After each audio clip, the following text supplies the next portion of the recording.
Good morning guys.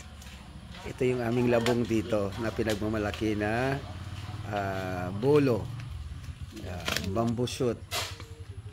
Yan. Ito ay ginagawa naming bamboo pickles.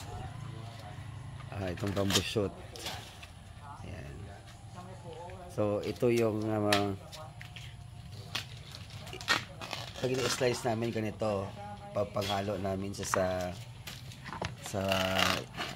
sa isda. Yan. Kasi ang halo namin ito pwede sa tilapia, sa bangus, sa shrimp, pwede sa crabs. Yan. Yan, alimango. Yan. So ito naman ang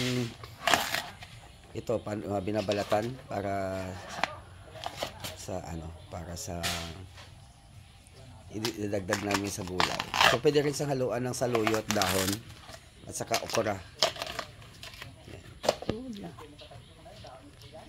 So ito yung ginagawang bamboo pickle. Yan, bamboo shoot. Yan.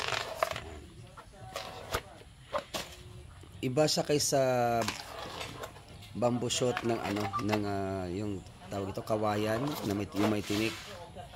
Iba din yung bayog or tawag na dito dalusan sa sa aton din, no? O dalusan.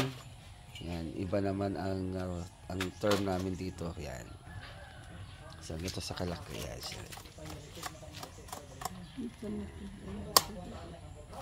So may medyo siya.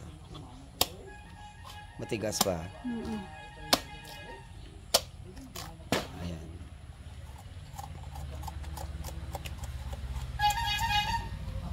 Ito ang sa panahon ngayon, sa mga buwan ng ganito tag-ulan, yan, marami ng bamboo shoot dito sa lugar namin, kasi yung mga sarili din kami ng mga tanim na bamboo shoot, bamboo. Bolo ang tawag dito kasi ang bamboo kasi marami siyang variety.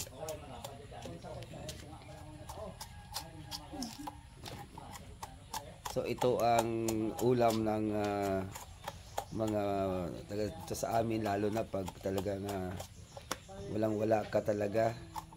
Ayan. Ang kagandahan ng sa amin, libre nga lang din ito.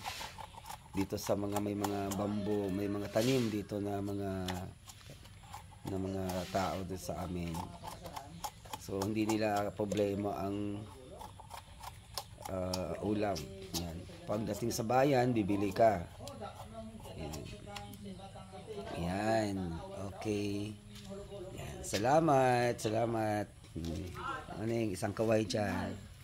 Isang kaway. Yan. God bless.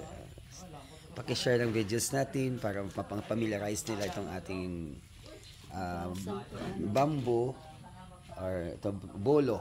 Yan. Thank you. God bless.